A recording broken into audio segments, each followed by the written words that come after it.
Test 1, 2. Hello and welcome. Today we're going to be talking about the pros and cons of a corporation. Now, they are the oldest known entity, but there are several out there. So don't think that just because we're talking today about the pros and cons of a corporation doesn't mean that, for instance, there is an LLC that is an option for people. In fact, most of the time, an LLC is a better option. However, and the reason why I'm doing this video is so that people can understand why you should or should not pick a corporation. Now, keep in mind that your individual reasons are fact specific. So do not rely on this to decide what you're going to do, but be an informed consumer of legal services is the point of this video. If you're new here, my name is Taylor Darcy from Think Legal, where I help you create the business of your dreams. So welcome. I'm excited to have you, and I look forward to getting to know you. Feel free to leave comments in the chat, and I will answer them, or questions that you may have. Make sure to put a Q in front of the questions so that I know that it is a question rather than just a random comment. So one of the things that I'm very excited about today is, and here it comes, for those of you, I'm excited to see this.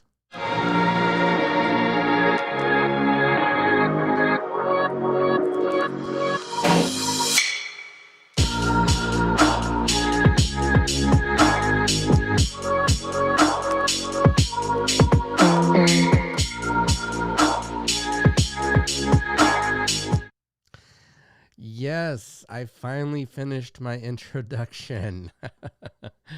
It took me longer than I was expecting. I had my podcast introduction done before I had my Think Legal introduction done. And I don't even know why that is. I just happened to focus on my podcast introduction sooner. And it took me a while to get to the Think Legal Live intro. But there it is. So I'm very excited to unveil that. First time seeing that if you're watching live. If not, I hope that you'll see it. I designed that myself. I did it myself. So I'm very proud that I was able to do that. And I think it turned out good. I mean, I'm by no means that type of professional, but for what it is, I mean, someday I will have someone do another one, perhaps better one. I don't know, but I wanted to share that with you, that that was new and something to consider for this.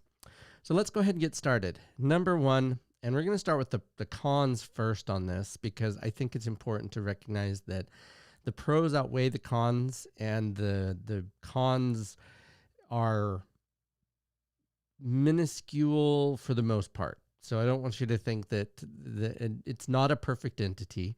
Honestly, the LLC is a better entity most of the time, unless you aren't able to do an LLC.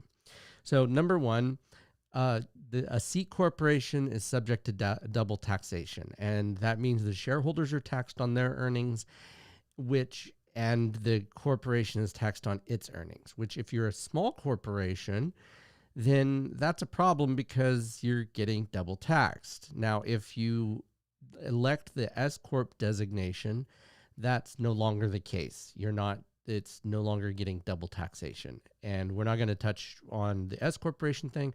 There's other videos on my channel regarding that, but I just want you to be aware that a definite big con for a corporation is, or at least a C corp, is the double taxation. And that's what a lot of corporations are. And when you're bigger and there's this definite difference between the ownership and the management of the company, then that's why the S-corp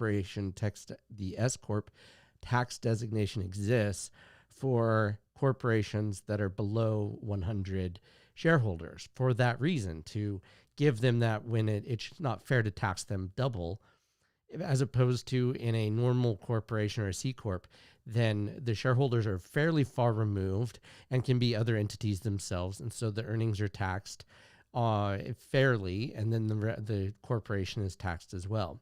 So that's number one, double taxation for a C corp. So the next thing is the corporate formalities that go with a corporation. you are required to maintain corporate formalities. What those are: bylaws, minutes, resolutions, articles of incorporation. These are things that you have to maintain in order to maintain your status as a corporation. Why is that a con? Because you don't have to do that with limited liability company the same way. There are some formalities that go with an LLC, but it's not the same amount. So, and then there's no corporate formalities with a sole proprietor. Now, should you keep documentation of your work and the things that you do from a business perspective? Yes, absolutely. But it's not required for you to do that for a sole proprietor or an LLC. Now, an LLC does require some, for instance, an operating agreement, as well as articles of organization being filed with the Secretary of State. Those things are required for a LLC, but after that, they're not required to have minutes, resolution, bylaws. The operating agreement is essentially the bylaws. So you're cutting down on a lot if you're choosing an LLC over a corporation. So that's one of the number two con is corporate formalities. You also have to consider this in the larger context of a corporation doesn't provide unlimited liability protection. It only is limited liability protection. So it's limited to the amount of money that's invested in the corporation. Money that is not invested in the corporation, personal funds, are not protected. But what I mean by that is that you can have that limited liability protection taken away from you if you break several rules. That, number one, if it's an alter ego, so you're just using your corporation as a personal piggy bank. Number two, if you are undercapitalized, which means your assets are not sufficient to cover your liabilities by a lot. It has to be pretty decent difference, and then they can attach personal assets. And then number three, if you started the corporation with the intent to commit fraud. Those are the three reasons why the corporate veil can be pierced and your liability may be affected by that. Now, this particular one is a California only, that in California, you have an $800 minimum tax. It's just how it is. Every entity has it. Doesn't matter if you're in business for a very short period of time, you have it no matter what. That $800 is a minimum, not a maximum. So you can always pay more. You just can't pay less, just to be clear. So that's a pretty big downside, considering a regular sole proprietor does not have that. Now, a LLC does. So these are the same, but it's still a con compared to a sole proprietor. And so that's a pretty big one, right? Especially when you're first starting out. Like, I can understand why that's expensive and why, that cuts into what you want to do. But at the same time, keeping that liability protection and all of these pros that we're going to talk about in just a second here are, well, in my opinion, worth the $800 that you're going to spend, at least in California. Other states, again, are different. So keep that in mind. The biggest pro and the biggest reason why you want to form a corporation is it does create a liability shield, especially if you're a small business where your assets tend to be, if you have a home, if you have a third party, you don't want to risk your personal assets for the sake of your business that aren't invested in it.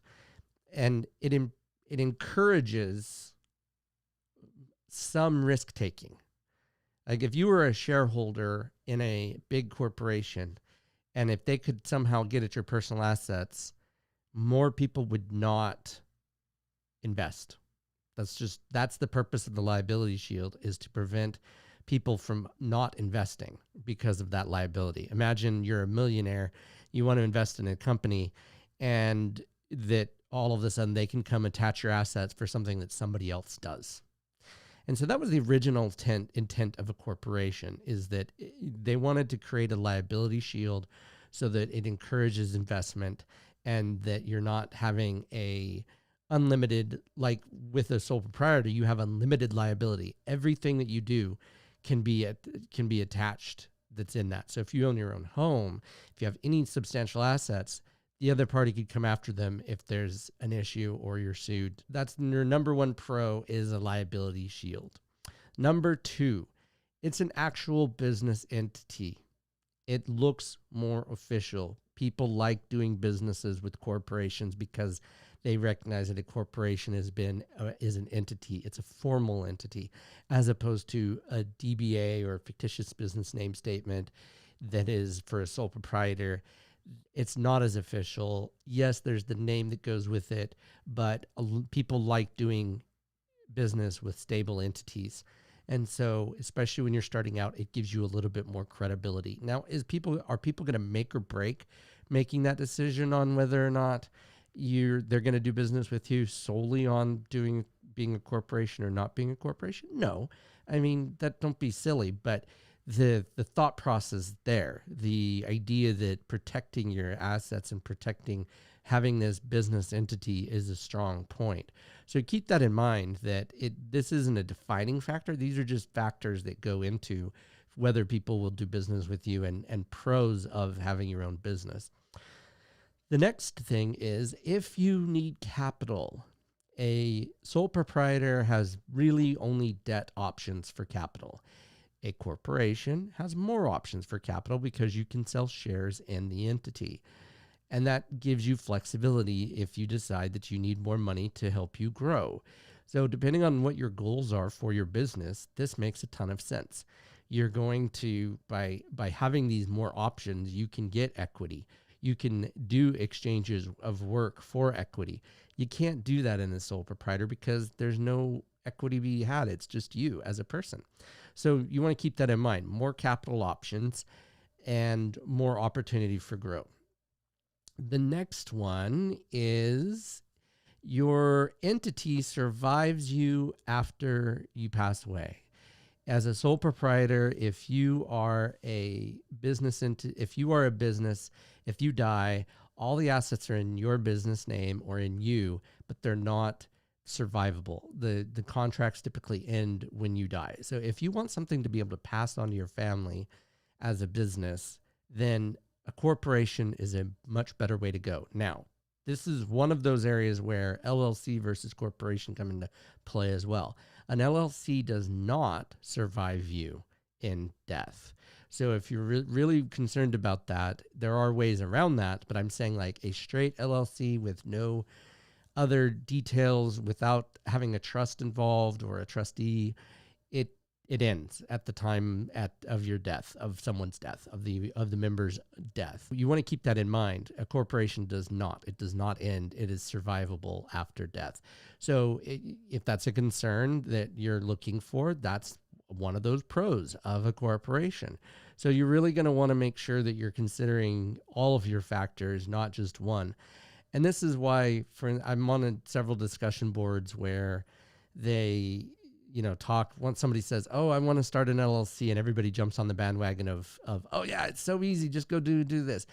And I will absolutely say that starting an LLC is easy but knowing which entity to pick is really where you're going to want to worry about, because the actual forming is not complicated, but the legal paperwork after the fact, that's where you're going to want to engage an attorney to make sure that you're being protected adequately. Because if you do all that paperwork and you don't do the extra, then you're just running the risk of being sued. And because you didn't keep up those corporate formalities, they could potentially pierce the corporate veil for that. These are all factors, right? I don't want you to think that any one decision should be where you go with this. You shouldn't just be thinking about one thing. You should be thinking about these multiple things. And ideally, you should consult an attorney in your local area to decide what you want to do, because the truth is every case is fact specific. When I say 80 to 90% of LLCs, people should be LLCs, that's not entirely, right? And so I'm not suggesting that.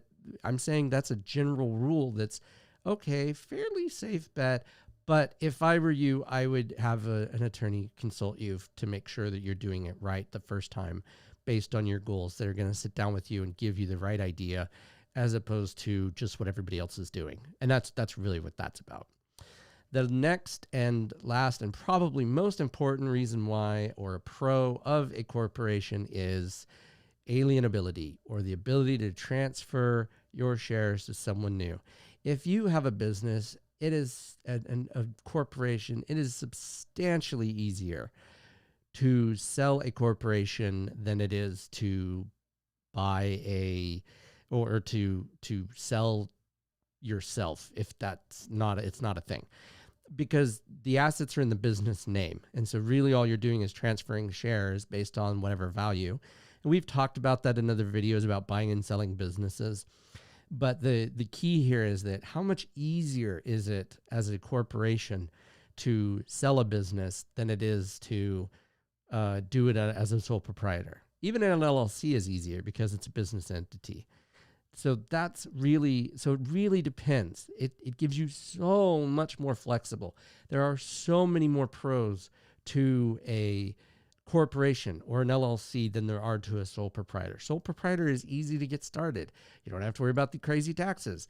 There are positive reasons for that. But in my opinion, most businesses that eventually want to grow are much better off being an LLC or a corporation than they are to be a sole proprietor. If you've gotten value out of this video, don't forget to hit subscribe and like, and know that we go live every Monday through Thursday at 11 a.m.